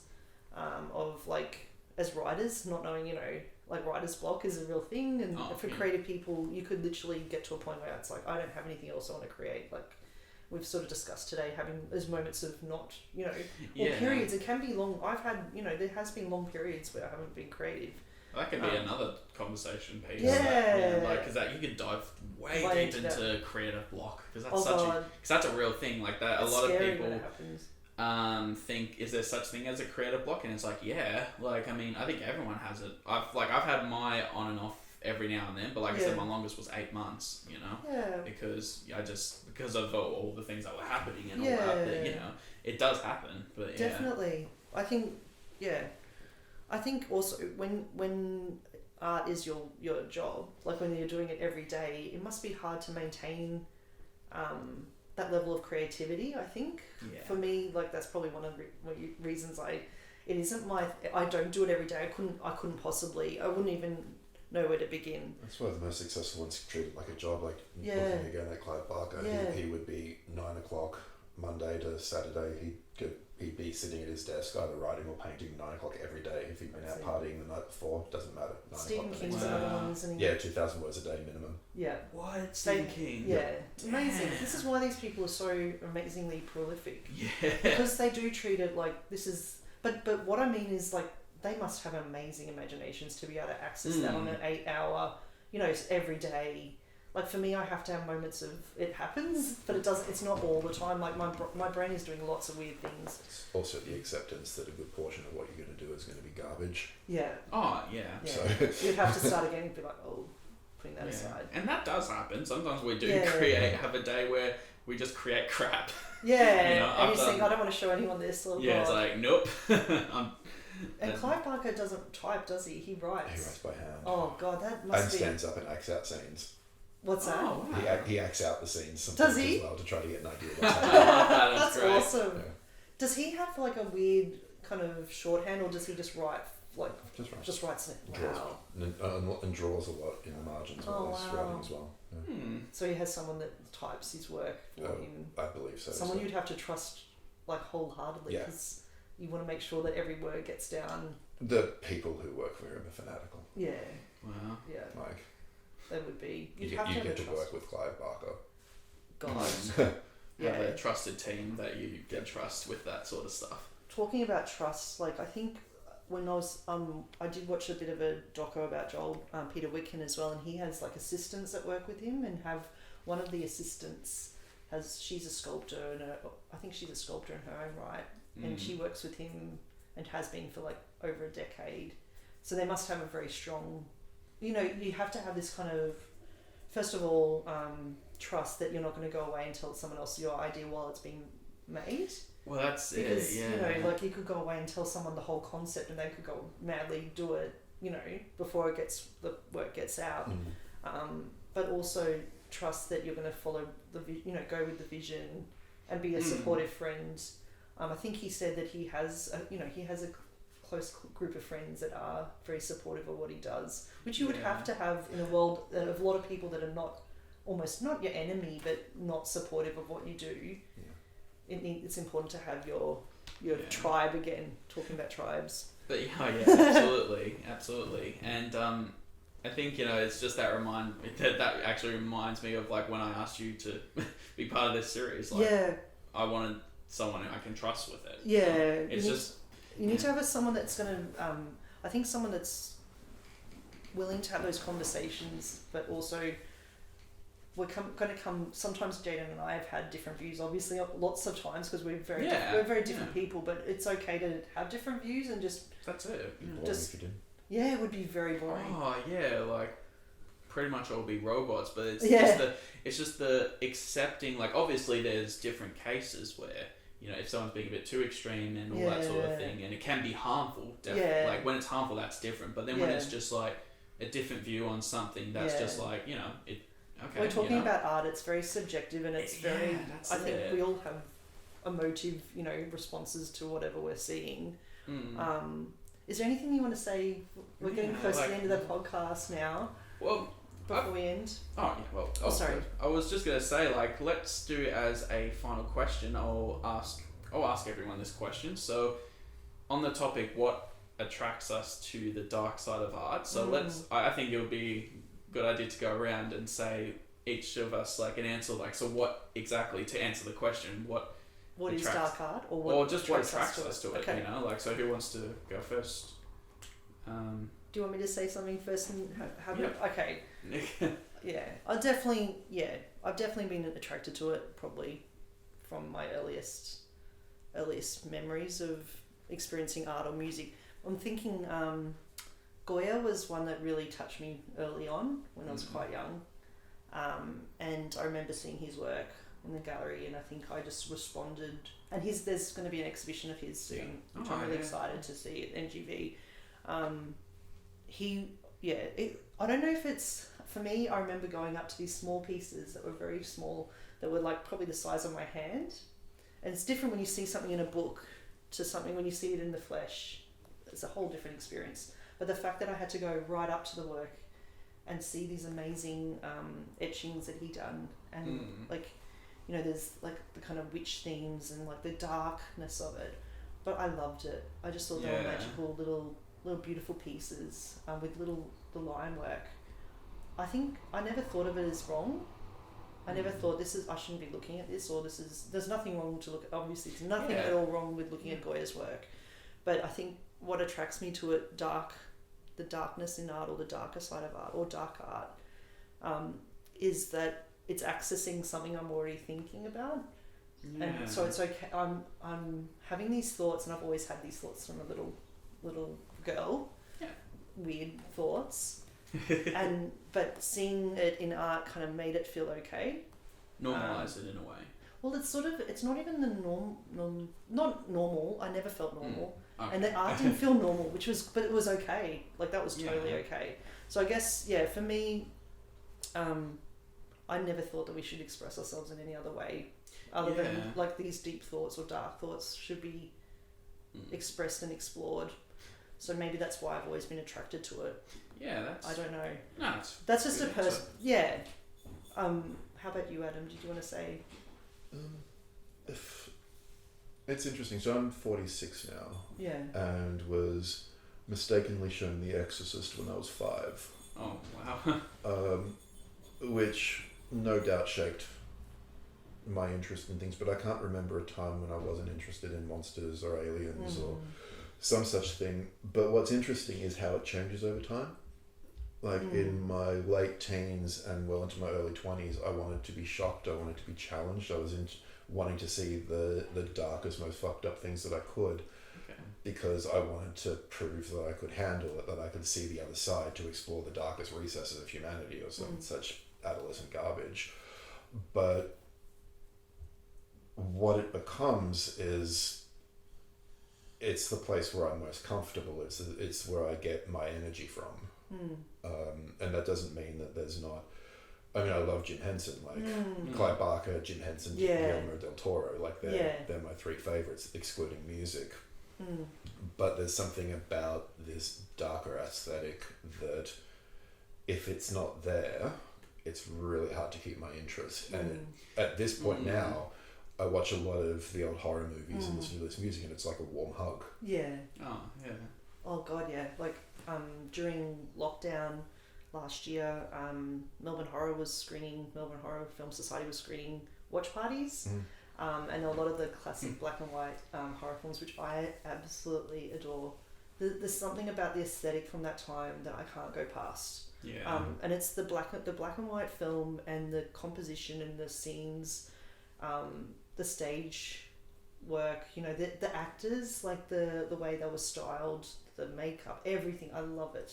I love the feeling. Yeah. It's something very... It was very comforting throughout lockdown to be able to watch these films with other people that I know from Melbourne Horror. And feeling like so isolated, but also feeling like part of something. And glad to hear that. Yeah, it did help me a lot. Honestly, it did, and it was beautiful because I think it was almost like not every week, but every fortnight the screenings were happening. We were doing it fortnightly. Yeah, it was really. I looked forward to them because, like, being stuck in your house and being, for me, always been. I've been a social person, but not with everyone.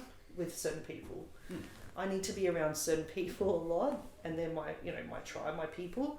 And Melbourne Horror has become very important, and not having it was really hard. But it's nice to be the screenings are happening again. So we'll link to the Melbourne Horror Film Society website and check them out on Facebook and go to some of the events, because it's so important to feel like if you've got a different thing that you're attracted to feel like you're part of something, like you've got a community of other people that also appreciate it and love it. That's it. You can share that. How about you? How would you answer that question? Okay. What attracts you to dark art?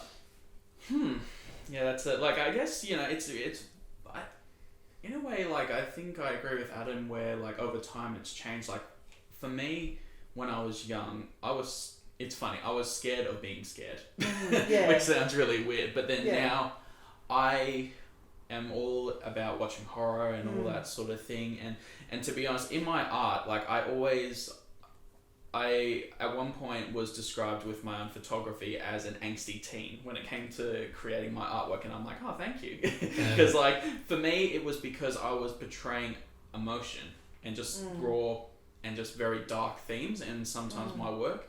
And even when it came to who my photographers who I follow and the people I follow, I love seeing the dark side of art because there's just, it's real, you know what I mean? As you said, it's because like we're not always happy. No. You know what I mean? Like if we were always happy, it's like it'd be insane if we were always happy. Yeah, it just wouldn't feel people right. think that it's not okay to be sad. Yeah, but it's okay. And yeah, it is, and it's like we have our days where we're sad, we're depressed, we're angry, and and so why not portray that through art? Yeah.